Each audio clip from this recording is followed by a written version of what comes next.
Bien, bonjour mes chers compatriotes. Aujourd'hui, nous nous retrouvons pour ce premier épisode de Blabla Brownie, c'est-à-dire une sorte de petit podcast sans montage. C'est vraiment à l'improvisé à chaque fois qu'on va faire ces vidéos.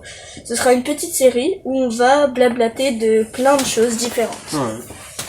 Donc, aujourd'hui, on a un sujet qui nous tenait à cœur. Qui lui tenait à cœur. Oui. C'était de parler des backrooms, parce que c'est une chose qui m'intéresse beaucoup, mais qui en même temps est un peu une de mes plus grandes phobies.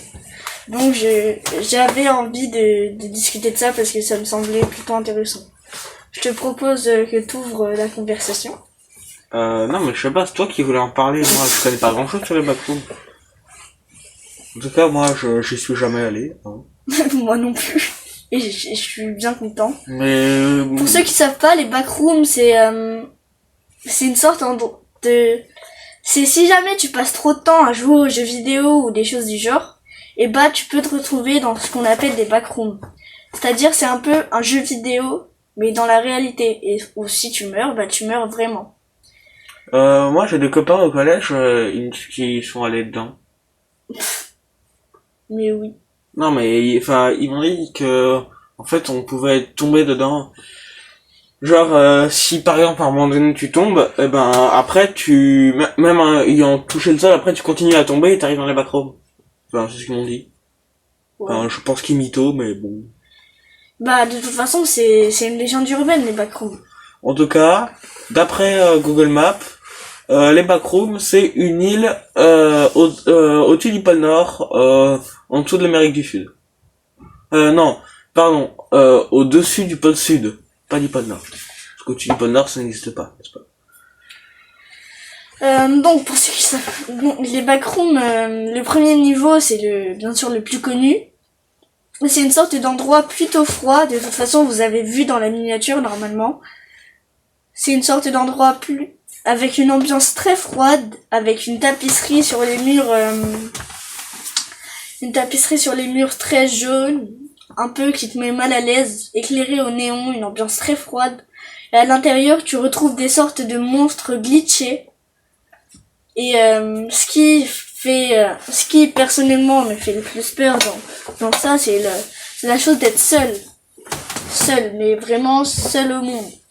Ça c'est c'est pas ma plus grosse phobie, la peur des backrooms. Ma plus grosse phobie c'est d'être seul au monde. C'est sûr que toi, sans relation sociale, tu dures pas longtemps. Ouais. Selon toi, comment on ferait à tomber dans ces backrooms? Bon, je sais pas, moi on m'a pas dit grand chose, mais c'est... Enfin d'ailleurs je viens de te le dire, mais c'est quand on tombe... Genre si à un moment donné tu tombes, genre par exemple moi je me mets debout sur mon siège et hop je tombe, et ben après je peux continuer à tomber. Imaginez et là, après, il tombe vraiment dans les backrooms là. Et après le sol, je continue à tomber et je tombe dans le backroom. Vous comprenez? J'imagine. C'est pas bien compliqué. Oh, t'as fait tomber le micro! Oh merde. Ah oui, mais c'est parce que t'as mis le fil sur mon siège aussi. Oui. Moi, j'avais lu plusieurs articles sur le thème des backrooms, comme le fait que pour y entrer, vous deviez trouver un mur qui buguait un peu, genre un mur qui était en plein glitch, c'est-à-dire un mur un bug de la réalité. Quoi. Oui, on a compris. Un mur pixelisé, quoi. Non, pas forcément pixelisé. Genre un mur qui glitch. Oui. Et donc que tu pouvais passer à travers et qu'à ce moment-là tu te retrouvais dans les backrooms. Une autre... Ce que je te conseille de faire, n'est-ce pas? Non.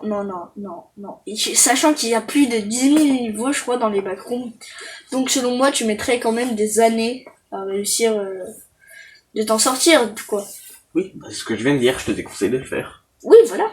Donc quand tu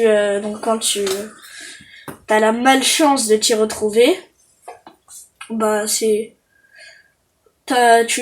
dois te priver de relations sociales pendant quelques années. À part si tu trouves quelqu'un d'autre qui s'est bloqué dans cette situation. Mais ou alors que tu fais ami avec les monstres. Ça peut le faire aussi. Ouais. Mais vu que les backrooms sont quasiment infinis, je crois. Enfin, le premier niveau. Bah donc c'est plutôt dur de trouver quelqu'un d'autre. D'ailleurs, moi j'ai pas encore regardé la vidéo d'Inoxtag sur les backrooms. Je sais pas, dites-moi dans les commentaires si vous l'avez vue. Je sais pas, peut-être qu'on va la regarder. Et Ce serait peut-être pas mal de se documenter sur le sujet avant de dire des conneries quand même. ouais, c'est pas faux. Mais là sur mon ordinateur j'ai pas de connexion. Sinon... Ah oui, on peut peut-être parler du deuxième niveau, même si je m'y connais pas vraiment beaucoup sur le deuxième niveau. J'avais surtout étudié le premier niveau. Il est comment le deuxième? Je crois que le deuxième, c'est une sorte d'escalier, je crois.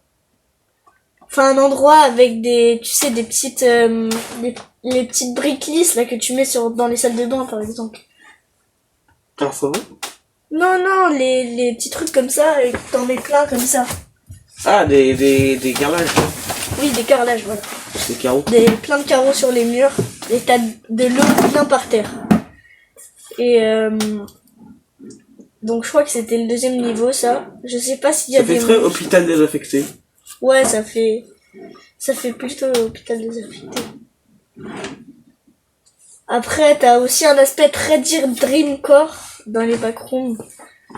Donc le dreamcore, c'est des musiques ou enfin des choses ou des images ou des musiques qui te donnent une impression de déjà vu. Une image de dreamcore qui s'affiche juste là au montage, même si je suis pas sûre que je vais faire du montage, mais je vais juste faire ça. Donc une image de backroom qui s'affiche juste là. Oui. Petite musique de dreamcore en fond. Okay. Donc ah oui, les backrooms elles ont cet aspect aussi très nostalgique qui te donne beaucoup de nostalgie. C'est-à-dire par exemple dans les backrooms tu retrouves des aires de jeu d'enfants, des choses du genre. Tu parles pas beaucoup toi? Non.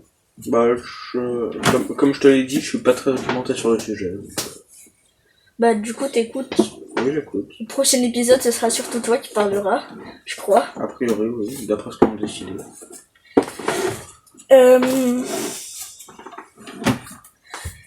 Sinon on en était arrivé où déjà? Je sais plus. Ah, le dreamcore. Ah oui, voilà, le dreamcore. Ah, et puis la nostalgie aussi. Oui, la nostalgie. Je me souviens qu'un jour j'avais regardé une vidéo de la fin des backrooms un peu. Mais la vidéo elle dure 1h30, donc le début de la vidéo c'était pas vraiment la fin. Mais en tout cas, je me souviens qu'il y avait 2 toboggans. Un avec lequel marqué Exit, l'autre avec lequel marqué Other, c'est-à-dire autre chose. Donc le gars, évidemment, il prenait le Exit. Other, c'est Other. Other, oui. Il prenait le Exit. Et du coup, il se retrouvait dans l'espace. Mais genre, il était en train d'aller vers la Terre. Et après, au bout d'un moment qu'il arrivait, et bah ça recommençait. Et il se retrouvait de nouveau devant ces 2 toboggans. Donc il réessaye et tout, et ça marche toujours pas. Ça me rappelle ça me rappelle aussi une scène dans le film Saw. T'as vu ou pas? Ouais, je l'ai vu. Bah à un moment, quand le gars il veut retourner sur la Terre, ouais. Et ben il saute dans un gros trou. Ouais, je me souviens. Et il y a la Terre. Ouais. Et après ça marche pas. Au bout d'un moment, il remonte tout là-haut. Oui. Donc c'est comme ça aussi un peu dans les backrooms. Je sais pas si c'est cette personne qui a inventé les backrooms qui s'est inspiré de Saul. Je pense que c'est l'inverse, parce que c'est quand même assez vieux les backrooms. Ou Saul qui s'est inspiré des backrooms. À mon avis, c'est ni l'un ni l'autre. Ouais, c'est juste une coïncidence. Oui. Enfin, ça se trouve, ils se sont basés sur quelque chose d'autre. Ils sont basés sur le même modèle, ça se trouve. Bah, ça me semble quand même assez évident comme truc creepy d'aller quelque part et de te retrouver très loin de la Terre. Mais genre, il était en train de oui, je sais, d'aller vers la Terre, comme ça. Précipité vers la Terre. Et bah, de toute façon, si on reste dans la réalité,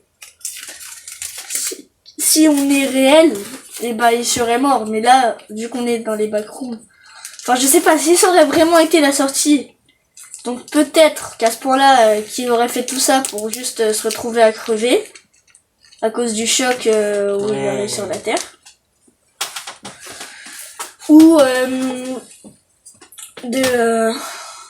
me semble quand même assez ennuyé comme vidéo là. Bah c'est Ça se passe intéressant. pas Hein. grand-chose. Bah c'est pas vraiment un concept ce qu'on fait. On Bah parle. si, c'est un peu quand même le lancement du concept. Ah oui, et puis il y avait un autre truc dont je voulais parler qui était un peu comme les backrooms. Je sais, il y a un SCP, je sais plus comment il s'appelle. SCP, c'est pas forcément des monstres, c'est des choses paranormales qu'on appelle en SCP. Donc c'était un Ikea. Ça par contre c'est vraiment j'y crois pas trop ça. Enfin j'y crois même pas du tout. C'est un Ikea. T'entres dedans et c'est un peu un Ikea infini quoi. Ceux qu'on peut retrouver dans un Ikea parce qu'un Ikea tu tournes un peu en rond. Donc un rond, si tu tournes, il n'y a pas de fin vraiment dans un rond. Donc c'est une sorte de boucle infernale, t'es un peu enfermé et du coup on peut retrouver cet aspect backroom. T'as aussi des employés de Ikea, mais genre sans visage et très grand. Ouais, moi le paranormal ça m'intéresse pas trop. Et du coup, voilà, je sais pas. On vous mettra les liens des vidéos qui parlent de ce genre de sujet dans les commentaires. Parce que dans la description, c'est galère à mettre des liens. Faut une autorisation et tout. Bon, Donc, je crois qu'on est bon. bah, j'espère que cette petite vidéo vous aura plu. Nous, en tout cas, on a trouvé ça, moi surtout, j'ai trouvé ça rigolo de pouvoir partager cette discussion avec quelqu'un d'autre que mes pensées. Ouais. Et donc, j'espère qu'elle vous aura plu. Le quelqu'un d'autre que t'es pensé, c'est moi ou c'est tes éditeurs? C'est les deux. J'espère que cette vidéo vous aura plu. N'hésitez pas à mettre un petit pouce bleu, à vous abonner, ça fait toujours plaisir. Ça donne du soutien aux créateurs et... Surtout vu le nombre d'abonnés qu'on a. Oui, 18, je crois. Ouais, sauf si on en a de nouveaux. Donc j'espère que cette petite vidéo où on parlait comme ça tranquillement vous aura plu. Et bah au revoir, c'est tout. Salut. Bon. T'as même pas dit salut.